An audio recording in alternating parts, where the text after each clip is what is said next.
Morning, everybody. We're here for the weekly group meditation on Sunday.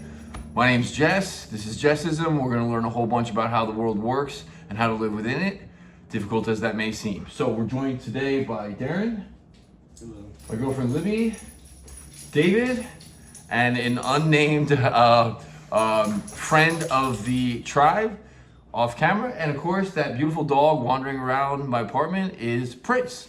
So we got the whole gang here, or enough of it, to blow our minds and yours. We're gonna start it off because it's been a busy week for all of us with a little meditation. We're gonna jump right from me talking to you to all of us talking to nobody. And from there, we'll let the conversation unfold exactly as it should. Does that sound good? Okay, cool. Here we go. Delivered as promised.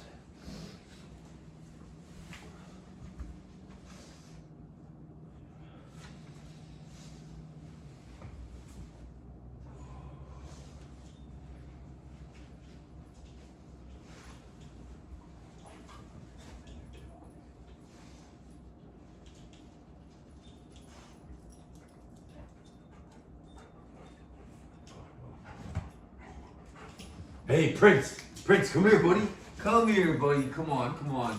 You don't want to lick everybody in the world, do you? Gosh. Yeah. Come on, I'm just yeah, you can fuck with me all you want. Come here, bro. Love you. Now it's time for quiet. Do you know what quiet is? Do you know what quiet is? Shh. Do you know what quiet is? Do you know what quiet is? You don't know what quiet is. You don't know what quiet is, huh? You don't know what quiet is. Yeah, now you know. Kisses, come here, kisses. You're a good dog. Sorry, you're gonna have to leave this here with us. Oh, yes. Now shut the fuck up, okay? Shut the fuck up. We have you shut your fucking mouth. Prince, come here. This way. This way. Yeah. There you go. New dog, new environment, you know, that's how they are. Sure. Yeah.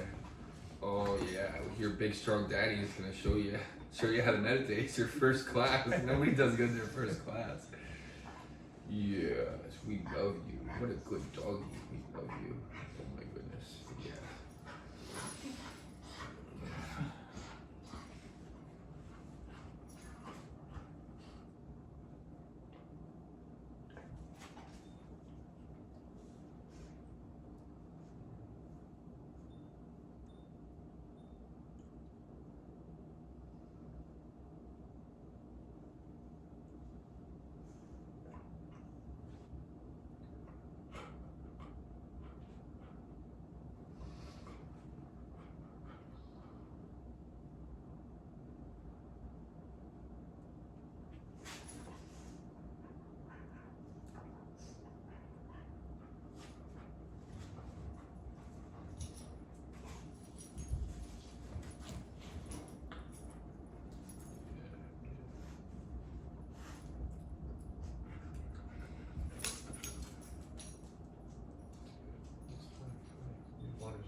seated.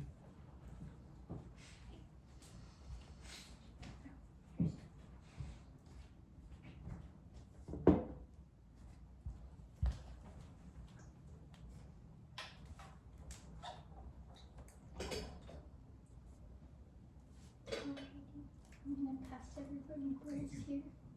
There's one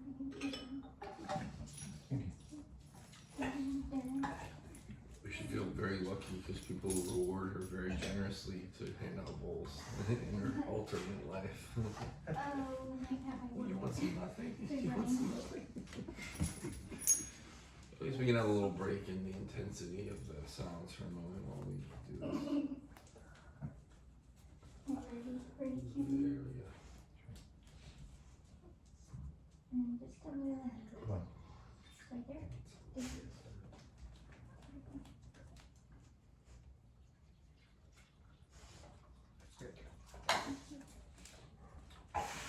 Beautiful. Wonder what's going on here. What kind of tea is this? It's a berry tea from my family's from Amish country, so they ship me this like really, really fresh tea. I'll pour it for you. Oh, I'll pour it forgot for you. myself. I'll let you pour it first.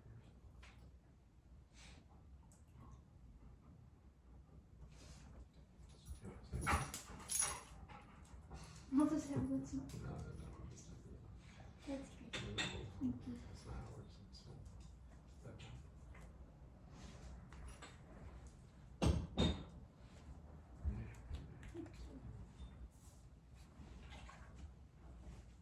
Well, cheers, y'all. Cheers.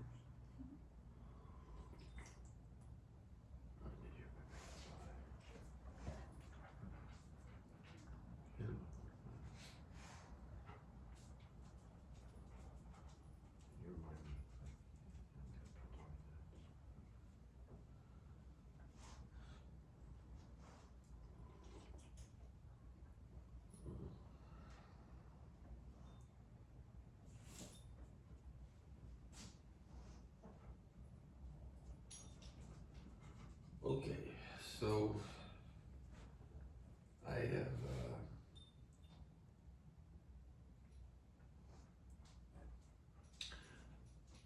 so if you're following some of the videos and stuff, it's perfectly fine if you're not, but you'll see in the last group meeting as well as a couple other meetings that I'm trying to hash out something like a code for people to grasp onto, you know, because I kind of touch here and there like a little hummingbird, humming flower to flower, and I never really kind of set a lot of anchor in exactly what this is sort of all about and what some of these observations,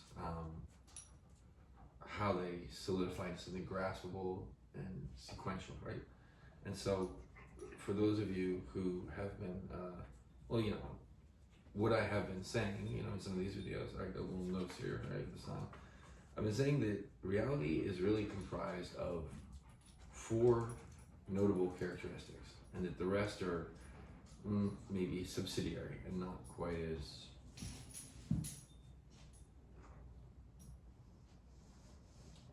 relevant for happiness. For example, there's the fact that this couch is white, but if you don't know that this couch is white, of course, you still have a good opportunity to be happy.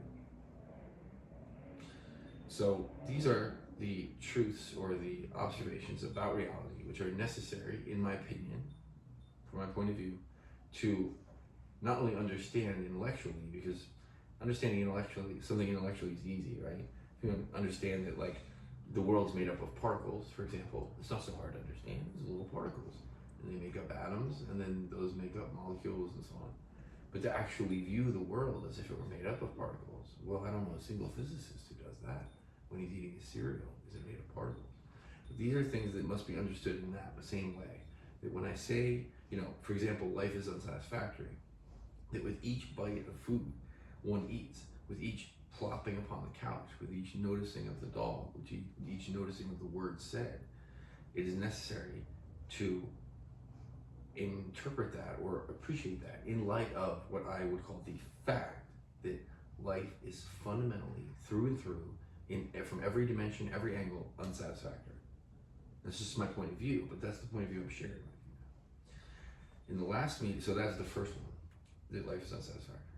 The second one, which we dived into in the last meeting, I believe, is that life is change. So that doesn't mean that life has change within it. It means that there's no sector, no dimension, no angle, no quadrant, no particle, no component, which is not right now changing into a form which is recognizable as similar to its previous form, but only so under the guise of a deception, that in fact it's not the same way. The person who began saying this to you is dead, and the person now saying it to you is something different, something changed completely through and through. The appearance of continuousness is an illusion, which means that stability itself, where you live, what you are, what car you drive, all those things appear continuous, but they're not. And I'll save you a lot of trouble in life getting upset by telling you that, because half of human unhappiness is simply going, hey, wait, this isn't the shit that I thought it was, right? How many times have you said that, right? This isn't the shit I thought it was. My car, I thought this was the car that worked, but now it's the car that doesn't work, right? I thought this was the person who was, my best friend, but it's not the person who's my best friend, right? And so you're saying, oh, that's remarkable that thing that you counted on to be that way isn't that way. But I'm saying it's remarkable that you ever thought it would be, because nothing in this world verifies that type of patternicity, that type of consistency. So that's the second point. Now, agree or disagree, we can get there, because I know you all have your own thoughts about these matters. The third point, though, which is the one that we haven't addressed as carefully in a single session, is the one that hoping to focus on. And this is maybe the hardest to understand. Again, it's not hard to understand intellectually, right? But it's hard to understand experientially. So this point is that I'm saying that reality does not have selves. So you think of, customarily people think of, I woke up and I myself brushed my teeth, and that my teeth, some of my teeth are rotting and some are not. So I want to preserve my teeth that are not rotting, and do what I have to for those teeth that are rotting. And then I'll get out of my bathroom, where I look at my mirror, and go into my bedroom and get my teeth and my. And even if on some hippie, existential level, understanding, intellectual level, we go, oh, well, it's not really my teeth, it's just some teeth. But the behavior and the emotional attachments to these people, cars, accolades, you graduated from college, or you didn't, or whatever it may be, right? That you're a painter or not a painter is a big thing, right? All these things, your mind, how insightful you are, these things, we have a tendency to essentially adhere to them like double-sided tape, very, very, very strong double-sided tape, to adhere to them as my shit, me, my brain, my thoughts. What I'm here to tell you and prepare to illustrate to you today that is not true. There is no you. You don't have a mirror. You don't have teeth. You don't have a living room. You don't have tea. You don't have anything. You don't have friends. You don't have loved ones. It sort of may sound coarse to say, but it's really very true. That these things do not associate with you in any way whatsoever. And the reason for that is that you don't exist.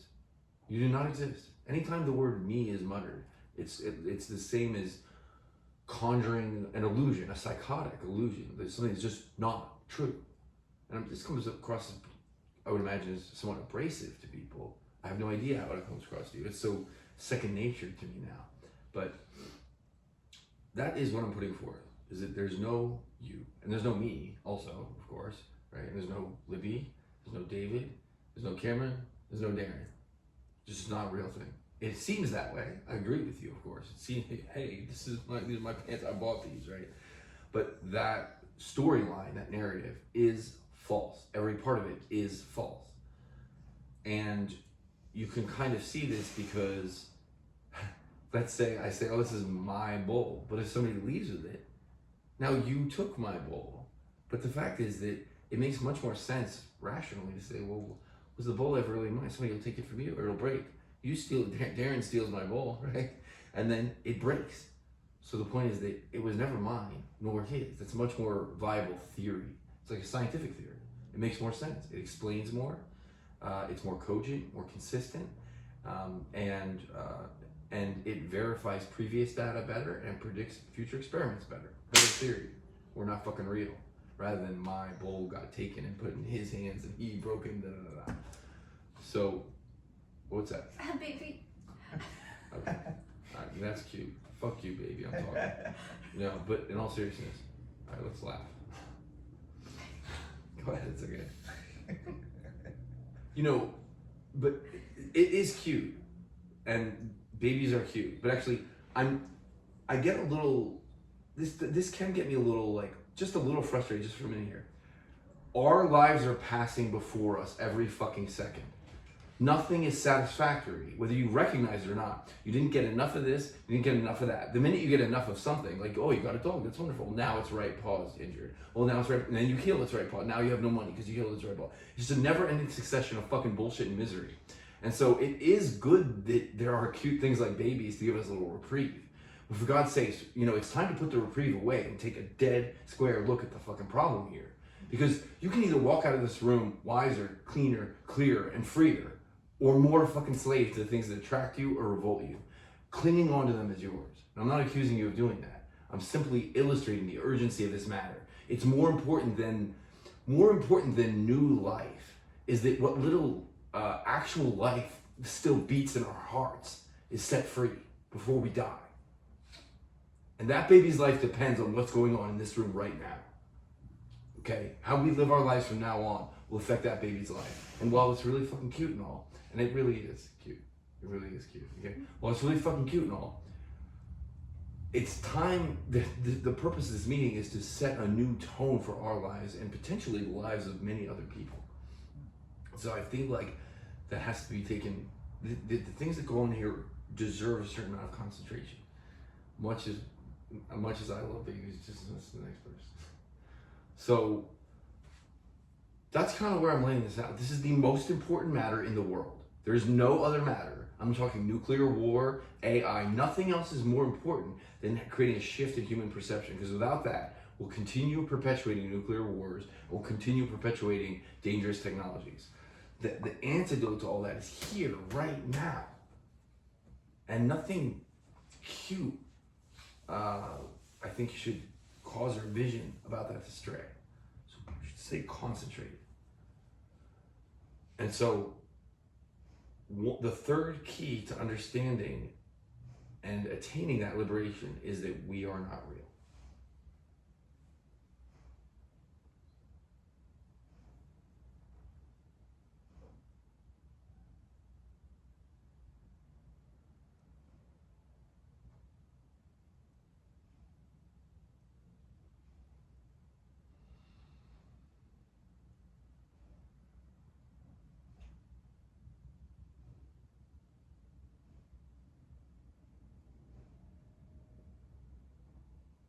Any questions about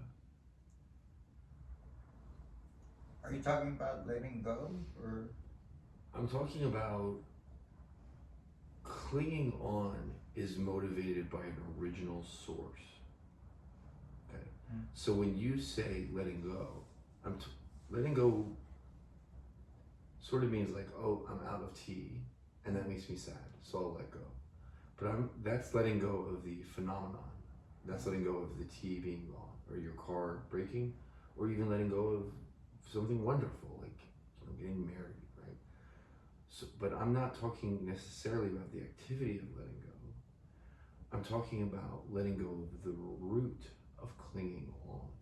That the clinging to the marriage, or the clinging to the cute baby, or the clinging to the comfortable room, that clinging emerges from an original source, and that origin is you. Because the marriage is clung to because it serves you. Now you'll be comfortable, now you'll be loved.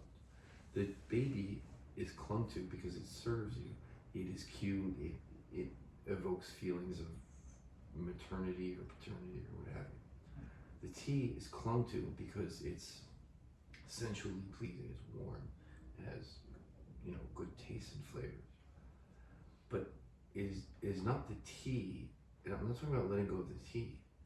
It is desirable because there's a you that receives the tea, a you that receives the cute baby, a you that receives the marriage, a you that receives the warm room. So it's kind of like a cancer. You can cut off, if a terrible cancer metastasized through the whole body, you can cut off each little bump, the tea, maybe let go of the marriage, let go of the tea, let go of the baby, right? You can even let go of your health.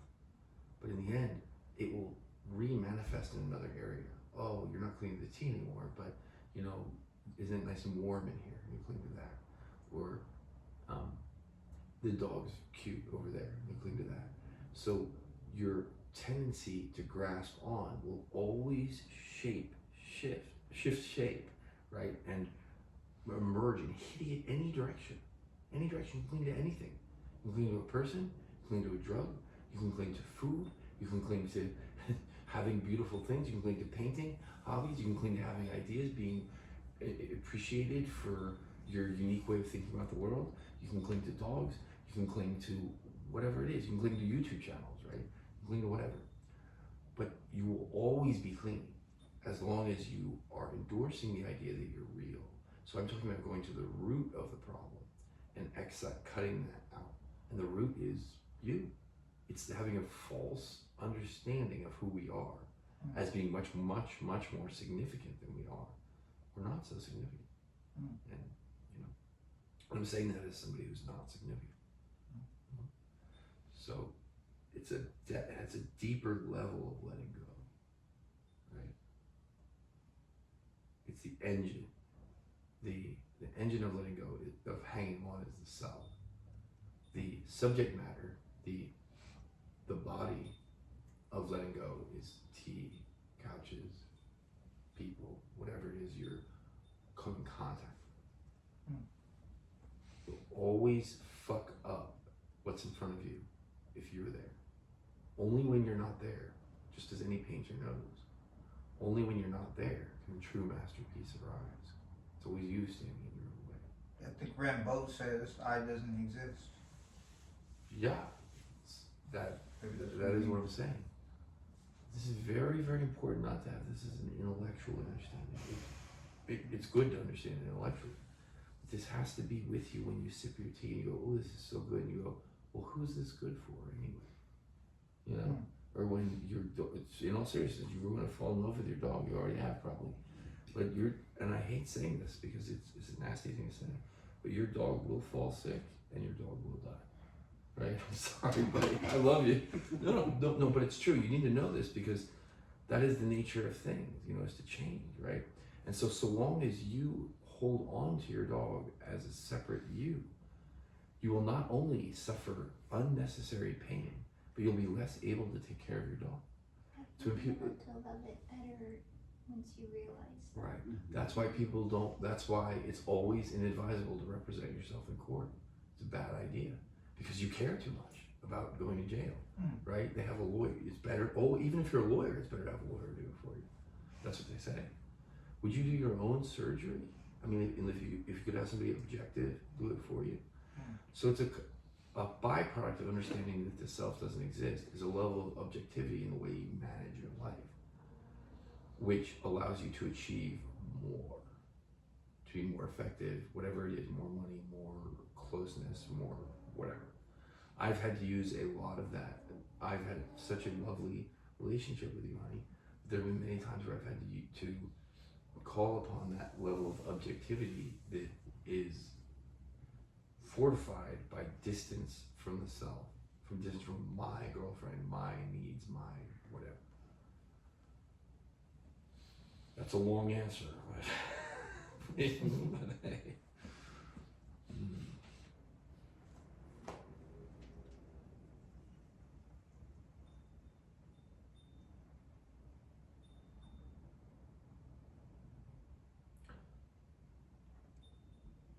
What are your thoughts about this, Derek?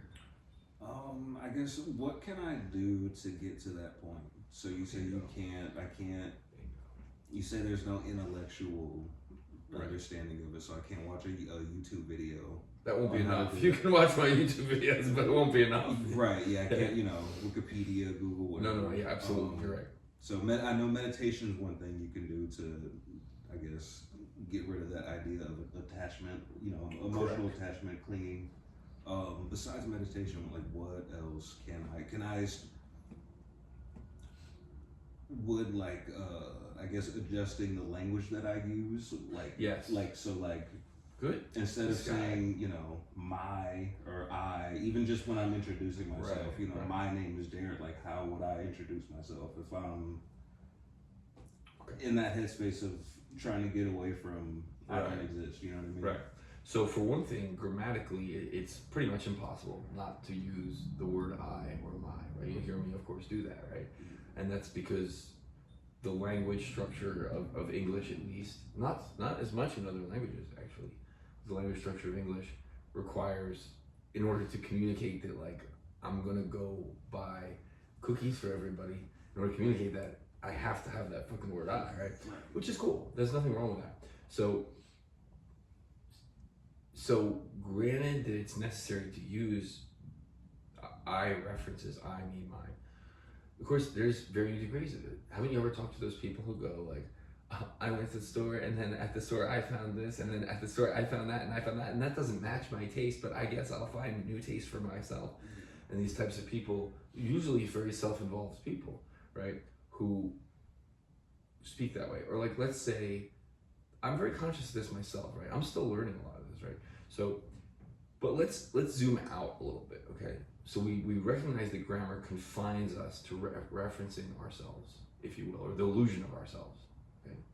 But there is skillful way of speaking and an unskillful way of speaking, right? For example, if Libby says like, wow, Jess, you did such a great job setting up the lighting, and I'll be like, the lights were just there, I just put them there. Well, now the subject of that sentence is the lights and the there-ness.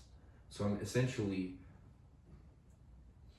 abdicating the show to the lights. First, the lights were about me. Girls in general, when girls like you, they start trying to do, I'm not talking about you specifically, this is, we're in a relationship.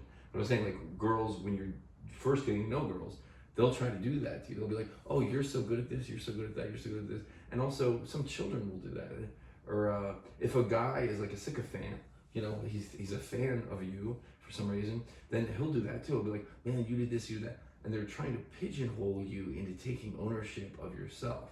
But there's many ways to move around that, Because somebody was just saying to me, Jess, you bought such a nice shirt. My dad got it for me, he has great taste. And that's kind of true too, And so there's ways, you have to almost be on your feet to step out of the language, out of responsibility.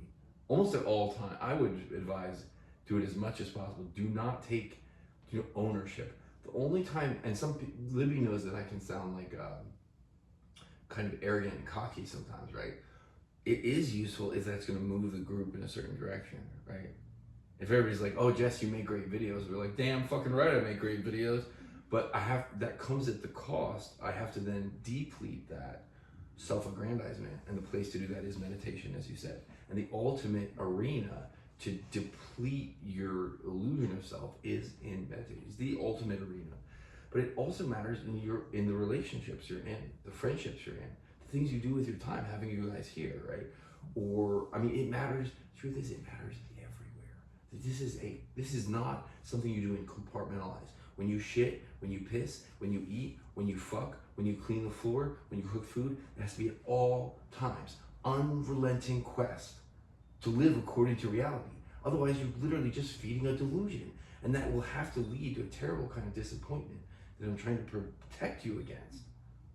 For example, it's like one way I think of it, Darren, is like, for me, I try to practice by sort of seeing like my identity as a tool. It's something that we have to use in society, but I try to, like what Jess said, like every moment try to question myself and sort of be like, am I like identifying with this or attaching to it in some way, like just with everyday life. Like, am I a good girlfriend right now, or do I think I'm a good girlfriend, but I mess up and do like forget to. She's a good girlfriend. She's a good girlfriend. Yeah, but if I like attach to that too much, if I forget to do an errand he asked me to do or something, I'm gonna be way more upset and way more. Hopefully she'll be upset. No, but I'll be way more upset if I'm so attached to being that good girlfriend if I forget to do the thing and I'm a bad girlfriend for one moment. So you know, it's like, yeah, I echo what you're saying. Yeah, I agree with you. Like, if I say I make great YouTube videos and then one of them sucks, because plenty of them suck. Well, now all of a sudden I don't make. Now I was the guy that made great YouTube videos. This YouTube will take you for a ride. You get fucking 1,000. I got 30,000 views on one, and then the next one got 30 views. So if I was attached to that shit, oh man, I'm the guy that gets 30,000 views, and then 30 views, I fucking kill myself, right? And so YouTube is, I shouldn't say this, but YouTube is counting on taking creators, for example, right? They know how the human mind works. They're counting on people being deluded and believing in themselves. So they're counting on motivating creators by creating an arc swing of success in some fashion, right? Or even by presenting an arc swing of success. So the point is that the whole world's trying to bully you around to be the great painter. Well, now you're the bad painter, or you're the good director of marketing, or you're the bad marketer director, or whatever it is. You're good at building a gas generator, Cameron, or you're bad at building a gas generator because it didn't work. The world's constantly trying to push you around, and it's that reactivity within that system of bullies that life sucks. If you just embrace that you're not fucking real, and if the generator worked out, it fucking worked out. And if the talk at your house worked out, then it worked out. And if it didn't, it didn't. And that just makes life a whole lot easier. You don't get promoted and demoted every 5 minutes. You're not even fucking real. That's my point of view, and I'm sure I'm right. But Cameron, you're a smart guy. Share some of your incisiveness with us. It's a complicated subject, of course, but sure, I thought I had about 5 minutes ago.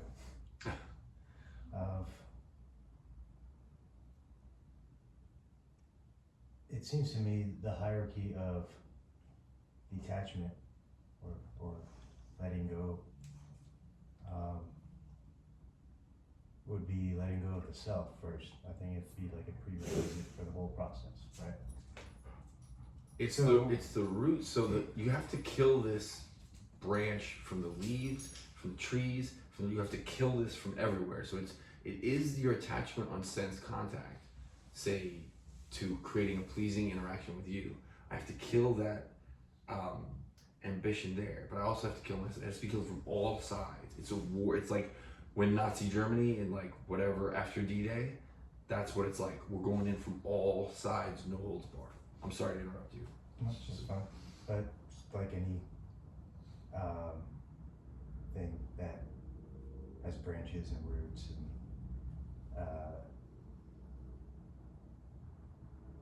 the easiest first step for a healthy system, right, would be to prune the dead leaves or the ones that take too much energy from other parts. But in the end, if you want to kill that branched system of attachment that's rooted, you still got to get down to the root. Yeah, so, I agree with you. Yeah. So I mean, I'm not sure, like from, intellectualizing it, for me it seems like in the end, that core self, finding a way to let go of that as a prerequisite. I mean, I don't think you could kind of get past that illusion of self without first finding a way to let go of the self, right? Because you can let go of the self, well, you can let go of everything after that, right? So correct. If the self is the not letting go of the self is responsible for having a hard time letting go of everything else and constantly chasing. It's all reinforcing self. It's like a living system almost. The core of it, which is the self, makes it hard to let go of the thing you're saying. And the thing you're saying makes it hard to let go of the self, which makes it hard to let go of the honey that you ran out of and you have to go to the grocery store. Right. So it's a system. It's like a hive, a viral hive or something. Yeah, I mean, in some sense, I guess it would make sense to, when you first start, or, you know, with the concept, to learn how to let go of other things so that you can then be prepared or be able to let go of the self, right? Over time, you let go of enough things or stuff. That at least that process of letting go, you know, it's like a muscle that you are building up so that you can then deal with the self. And then once that's gone, well then you should, in theory, everything else would be easy. It's all downhill after that. I mean, just by logic alone. Well, you're still sort Because of... if you let go of the self, then what are you anchoring anything else to? Well, okay, without kind of exactly hitting on what you're saying, when the self is gone, there's still something that remains, right? If nothing remained, then what you're saying would be correct, that there's nothing. Well, but don't forget that even without yourself, there is the emergence of self, if you will. Like, it's like something that, it's like, maybe this would be a good analogy, like, it's like you clear a field and it's very beautiful, and there's nothing there, as you say, there's nothing to hold on to. But surely, in this life, there will emerge a little shoot of whatever. So that the show goes on, or even if for a period of years, which would be a long time, even if for a period of years there's nothing there, perfectly enlightened is what I would call that, then even still, there's the phenomena of the wind moving over the sand, of the rocks present in the sand, the rain bringing some rocks to the surface or bringing some rocks below the surface, so that there's always going to be phenomena, which would be shit happening, events. That's the way of the world. These things, you know, there's couches, there's people, right? These things are here, right? There's such a thing as life.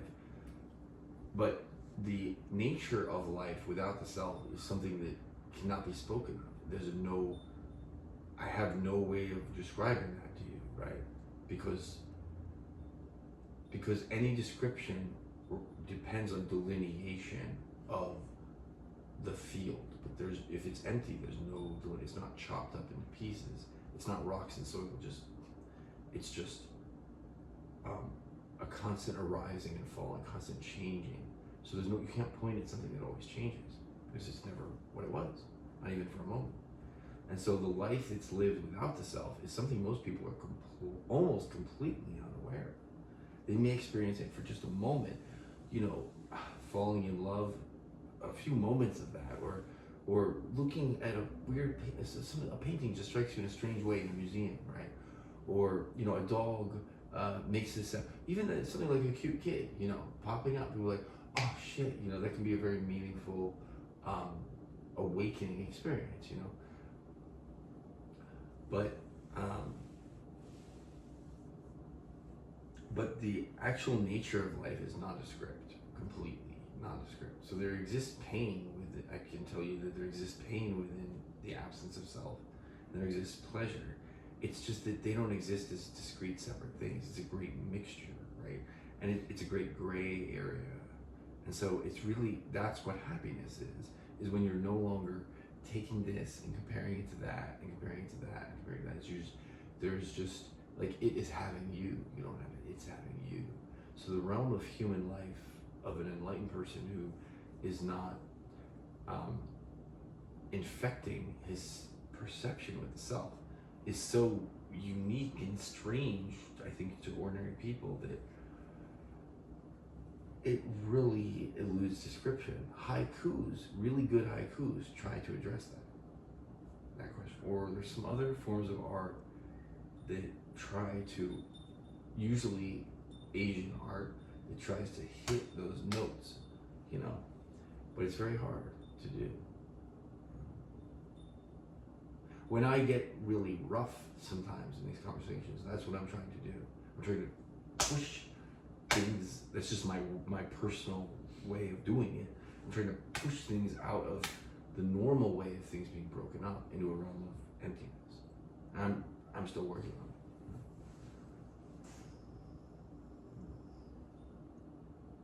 But I agree with you, man. It's something nefariously developing from all sides. And you're right, it's that the ultimate victory is victory over the self, is eradication of the self. And of course, that doesn't mean that you can't be popular. It doesn't mean that you can't make money. It doesn't mean that you can't be in love. It doesn't mean that you can't, be successful. It doesn't mean any of that. On the contrary, it's you that's getting in the way of that, generally speaking. And if you don't do those things, if you want to be a hippie, beatnik, whatever it is, then as long as you see reality for what it is without yourself, then that decision will be right and you'll never look back. You'll always be looking over your shoulder if you're trying to figure out things from a foolish, deluded paradigm, such as the paradigm of the self.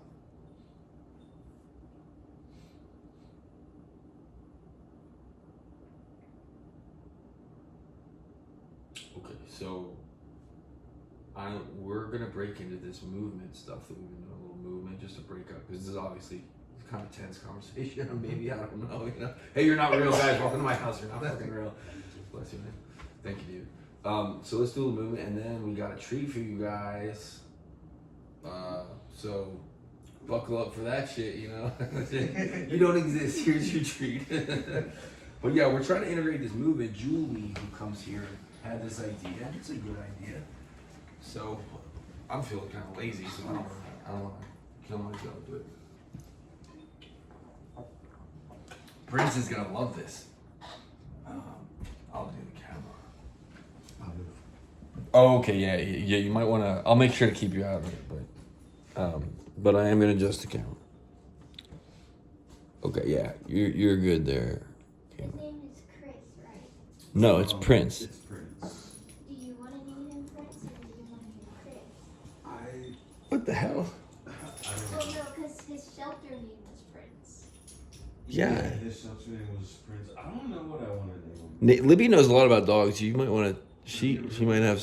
She really does. Yeah. Okay, like dog behavior. Her dad raised like German shepherds for the special forces. Dogs that like you go like, and it just does all this shit. Oh, And wounded warriors too. He would Okay. train German shepherds. Okay, cool. All right, you're safe there. Look, guys, so yes, this move it's just to shake it out and get a little, people get anxious, people get tense. All right, make sure you're in camera speed if you don't mind. And Prince is down, right, buddy?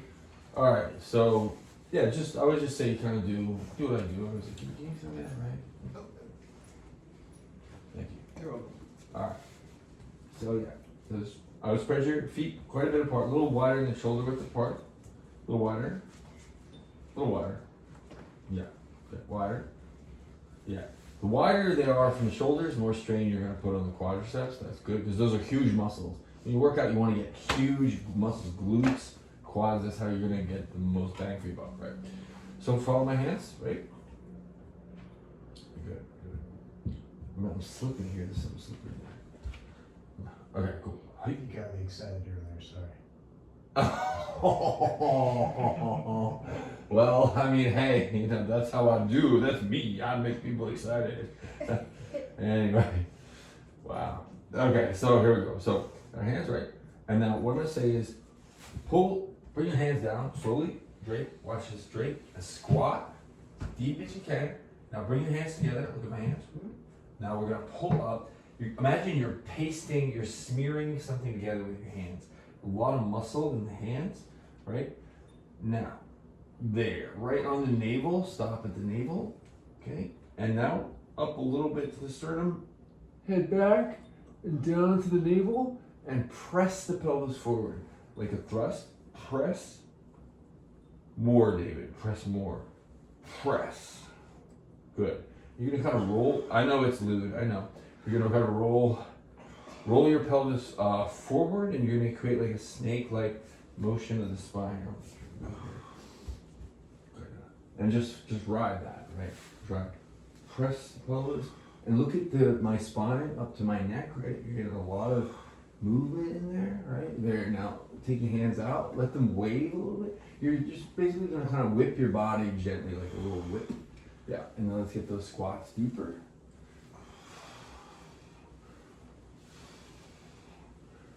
with the alternation of the hands, like this and this. Okay, now let's get into a little lunge, right? And take with my right hand. We're gonna, it's like a, what do they call it in those Kung Fu movies, like the flying backhand, right? You're gonna do that with your right hand, right? Bring it up and come high. Okay, now twist the right, revolve the right hand at the wrist. Good. Now we're going back on the spine, right? Look at this whipping motion of the spine, and the left hand's gonna extend. Whoa, there you go. And now you're gonna kind of roll over, move those hips like hula hoop type hips, right? And then you're gonna come over to the other side, right? Good. You just kind of reach out. And the idea here is, the main skill here is bodily awareness. You're getting a workout, but you want to be aware of, like right now, I'm aware of my fingertips, I'm aware of the front of my neck, I'm aware of the side of my neck, I'm aware, so aware, watching. You can literally feel the fibers of your muscles moving. Once you gain that awareness, you're going to want to exercise all the time, because you're going to see it feels good, right? So you want to find out how good it feels to move, and that will lead you. Your pleasure principle will lead anybody. Alright, yeah. And now let's just do some of this shit. Boom, boom. You think of just bashing somebody's face into your knee like this, put your hands together. You got your hands around the back of their neck right here, and boom, and boom, and boom, and boom. Yeah, you're gonna kill like 50 people like this before we stop. Boom. Boom, boom, boom. Okay, get it. And then from the front, I don't have a lot of space here. And from the front, boom, boom, boom, boom. Look at how I stop for a second. Just look at how I tilt my feet. Boom, and then in order to get the neck blowing quickly, it's back and down. Boom, back and down. Boom, back and down. Boom. Okay, go. Back and down. Boom. You don't have to do it perfectly. Back and down. Boom. We need a bigger gym here, you know? And then it's a little running in place, you know? When you do this, really flake out your body. You want to take advantage of the percussive movements and kind of see my upper body, right? Really want to kind of flake that out. This is going to create, it's going to relieve tension by relaxing the muscles. You're going to kind of flake them out. This is good for me. I pedicabbed. There you go. Everybody wants in. You know, I pedicabbed like maybe 80 miles in the last 2 days, so this is good for me. I don't want, I don't want to like keep on that. Now shake your butt. Shake your butt. There. There you go. Shake your butt. Just like this. I'm serious. Get some bigger. He wants to shake his butt. Oh, come on now. Everybody wants a piece of David. Shake your butt now. Seriously. This is important because your butt's huge. It's a huge set of muscles. What? Yeah. Huge set of muscles. Shake that butt. It should really jiggle. Good. That's really working my abdominals too, you see? So when you move in this kind of way, it's all kind of connected. You don't want to be doing this shit you're doing, in my opinion, you don't want to be doing this shit in gyms. What you're getting this. You're getting this, right, when you do this. But this is getting the whole thing, you know? So I recommend moving like this. If I spend as much time doing this as I did doing all this, I'd be probably pretty jacked. But I'd much rather have spontaneous natural movement to move boxes or to, hoe a row in the garden than to have like that kind of beefy, uncoordinated mass. But the fuck do I know? Okay. So let's, honey, do you want to get the treat? And let's sit back down and, yeah. Woo. So we're just gonna have a little social time now. Just a little, you guys can say whatever the hell you want. Give me the green light. Okay, I'll let you know. Almost there. Almost there. Yeah, because you guys don't, I realize you guys don't get a lot of time to talk to each other. You just come here and, we do our thing, but I feel like it'd be useful to join you guys, your minds together a little bit. So, and it's Christmas too, right? What's everybody doing for Christmas? I'll be at home with this dude. Okay. Just me and him. That's good. Yeah, that's right. You told me you're gonna go later, right? To your family's house. Yeah. I'll probably make it to Florida in the next few months. The next few months. Okay, well, it's not anytime soon. Maybe like next month or February. Good dog. He's a good dog. He's really good. Yeah, I'm gonna go to Pennsylvania in next month, January. Okay. Taking Libby. Libby's never seen the. Yeah, I'm sorry. Yeah, you're good. You're good. Yeah, I actually, I I can say it apologize. out loud where I'm gonna go, but You're gonna go somewhere. You stay Pretty here. close. Stay with us. We have a treat. in January. Oh, in January. Okay, good. Yeah. So we'll be Come pretty a little close. closer. You can come closer. You're definitely not going to be in it if you want. Okay. Yeah, come closer. That way you're not like, you know. Yeah, you go. Where you going? Or well, you're going somewhere. Close to where you're gonna be. Oh, really? That's what Okay, I'm cool. saying. So Okay. It'd be interesting.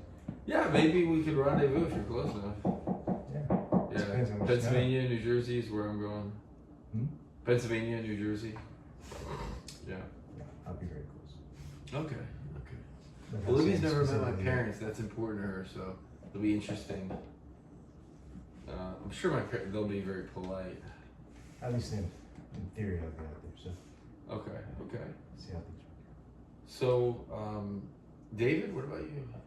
I think I'm moving in, what is this, January? February.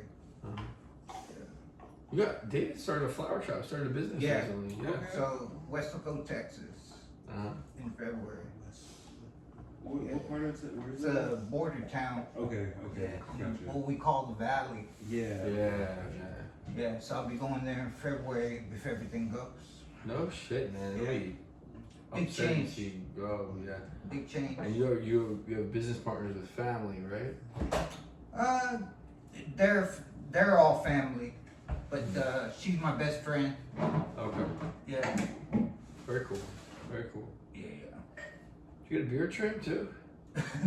No? It's just like you could have fooled me, dude. Really?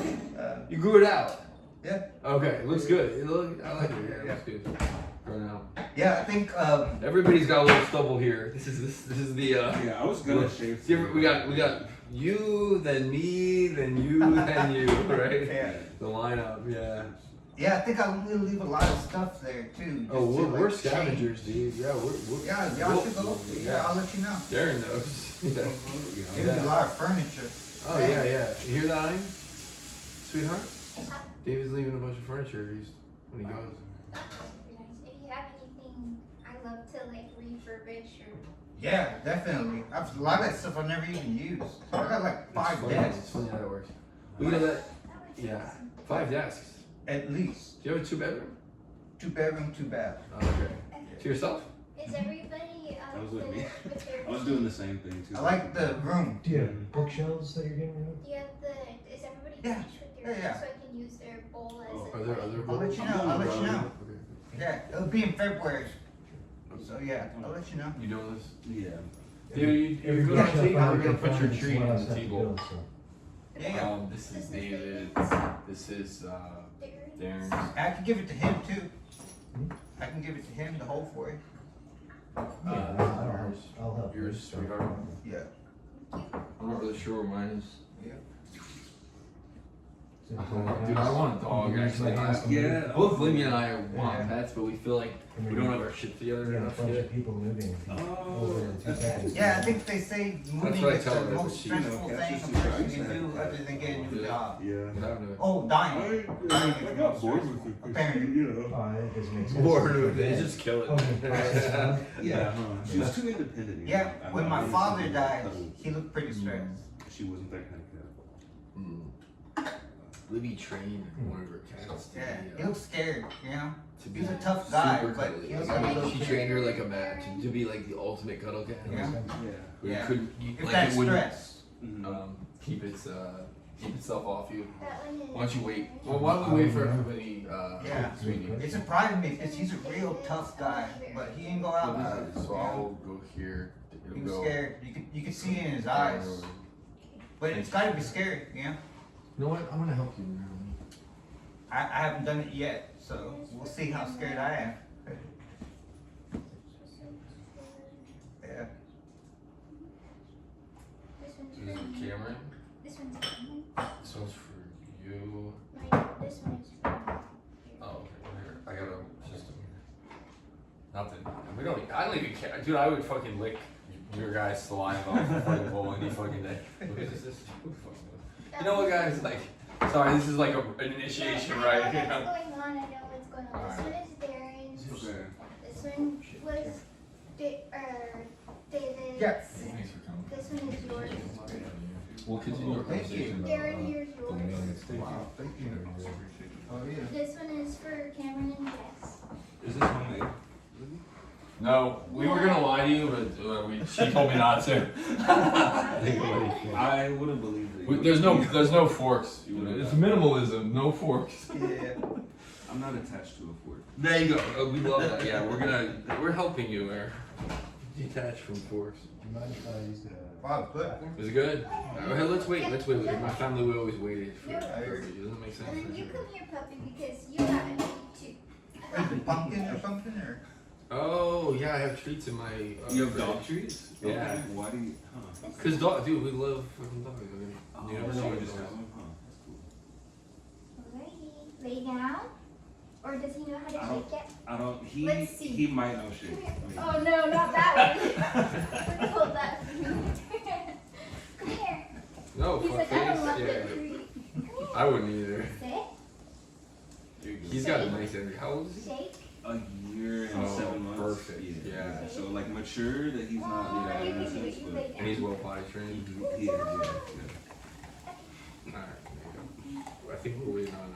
Let's wait to eat for everybody. Can man. Oh, So did Yeah. he live somewhere before he became? So he got to the shelter I think in August, and I think he was with the family before that. So his owner is just I kind of. understand. I believe so. Yeah, I think they just surrendered him. So I guess I can just do whatever I I want. think that's what his paperwork said. Yeah. This makes me happy. Yeah, I just want you guys to know it makes me happy to have everybody here. Like this is a good feeling, Yeah. you know. Nice. Like you don't get So, I used something I thought was soap, which is not. So, do you have any soap now to get whatever that is? There's a bar of soap in there. Okay. The black is a bar of soap. It's on the right or left side. Alright. Yeah, we're just waiting on you now. Oh boy, what a good dog, beautiful dog. See, don't you want one of those? What we want is a pig. They're fucking smart. They're smarter than dogs. they say. No hate, no hate. I've heard that. Dude, they Yes, will they say. literally. I've heard There'll be like treats, and they're like high up, and they'll literally stack soda cans. Like, learn Things of tricks. soda cans to They fucking. say, yeah, I heard that. Yeah, I really want one. What kind of pig? Like, They're all big apparently. There's no such thing as a small pig. Like, Oh, wow. It's a marketing thing. But I think some are like 600 and then some are 300, but they're all fucking huge. Yeah. But the people that own them love them. They're like, apparently they don't really give a fuck about you very much. Like they want to play and stuff, but they don't Yeah. like, they're not affectionate like a dog. They're like a cat, but Oh, Interesting. But- they're Yeah. independent. But they do a lot of cool shit. You know, you can see them like whatever the fuck they do. You're not getting it.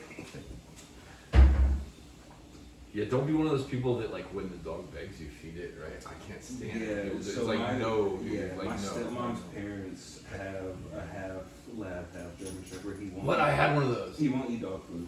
You had one? I had one, yeah, Oh. yeah. Oh no, it was a great dog, black lab. Mm-hmm. Oh my god, I love that dog. Dude.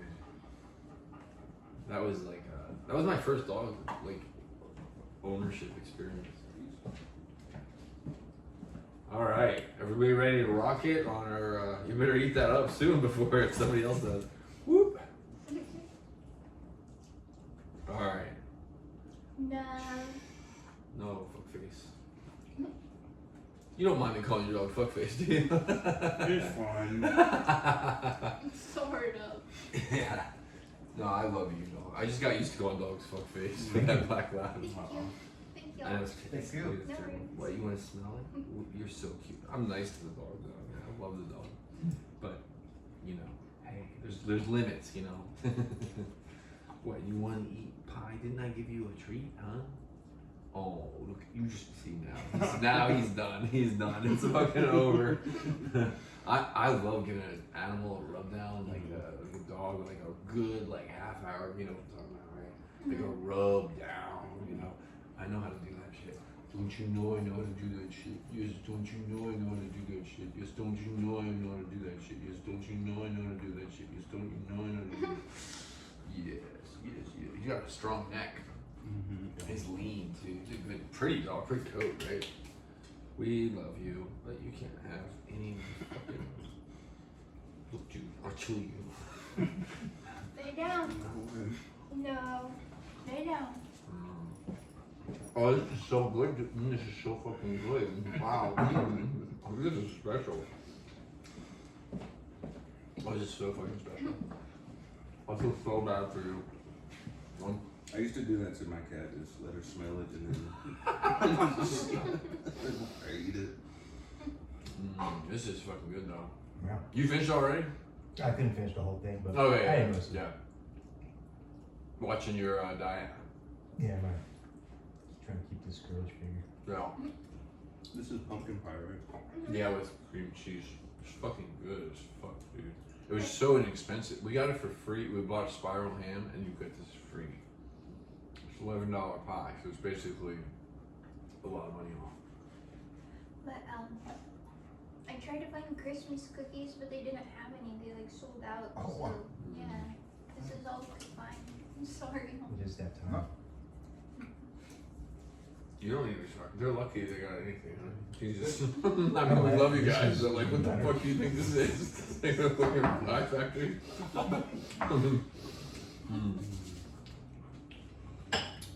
I feel like we're kind of winding, we're reaching like a winding down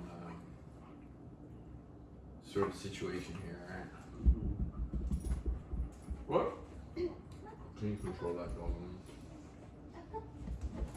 Get up here. You can lay down. So let me just say a few closing remarks now that I've fed you. So, I really want you to kind of consider this idea that what if the self doesn't exist? Most people are pretty sure they exist, right? Oh, fucking, looks like I fucking exist to me, right? And there's a lot of evidence that you exist out there. The problem is that it's all lies, actually, you know. So the self exists as a trick of the brain designed to facilitate the reproduction of genes on your behalf. But you are not obviously a set of nucleotides, you're not a set of genes. So you're being manipulated by your genes to believe that you exist as a natural evolutionary endowment. The problem, though, is that that evolutionary endowment has become rampant and gone far out of control. And the reason for that is modern life. The reason for that is that modern life exacerbates the sense of self. For example, if you're a bunch of Native Americans and you're just around fucking and fighting all the time and hunting and picking berries, well, you don't really need too much room for self. You gotta cooperate, you know, you gotta eat, you gotta fuck. There's just not a lot of, it's a lot less complicated than like going on Tinder, for example, right? And going to your office job and things like that. So these various ornaments of modern life serve to exacerbate and inflame this sense of self that we're evolutionarily endowed with to evoke like maybe a minute every month. And now it's a minute every minute. So this is a very shitty state because anytime you're living in an illusion, you're subject to the whims of that illusion instead of like on mushrooms, actually. And you can't be grounded in reality as it is. And so that lack of groundedness itself is why life is unsatisfactory. Life is satisfactory. It's that lack of groundedness built on top of an inflamed sense of self that makes life completely fucking worthless, and why a lot of people kill themselves, and a lot of us that don't wish we would. Okay, so fuck that. Coming back down to reality is the antidote, and understanding that the self is an illusion is the means, along with meditation and the other things I point out. Yeah. It's a very serious matter. You know, I know you got everyone wants to get back to eating their pie and playing with their dog. This is a life and death matter because a life lived according to illusion isn't worth living. It's not. And a life lived according to reality is blissful. It's an empty field, free of debris, free of rocks. And in that field, you can see the visage of everything beautiful in life. But once it becomes populated by the weeds of the self, you are fucked. So for God's sakes, take this stuff into consideration and try to build a home meditation practice. I know I don't teach you guys a lot of specifics about meditation, but just kind of take what I've shown you. Try doing it at home every day for 5 minutes, 1 minute, a half hour. Because your life, from my point of view, and I'm quite clear, your life truly depends on it. Okay? And enjoy the pumpkin pie while you got it, right? Okay. Alright. Everybody's free. I'm done with my tirade. Any questions before? Pardon? No. Cameron? No, Libby? Cameron? Okay, cool. Alright. Do whatever the fuck you want. You can hang out. Like, y'all welcome to hang out. We'll turn the camera off in a moment. And, I don't care what you do now. I'm not attached anymore. I've done my part. You ready for this camera to come off, Cam? Yeah? No. Come here, puppy. Peace out. Subscribe. Your life depends on it. Jesism. Oh, say bye, everybody. David, See ya. Libby, Darren, the crew. We'll see y'all next week. Adios.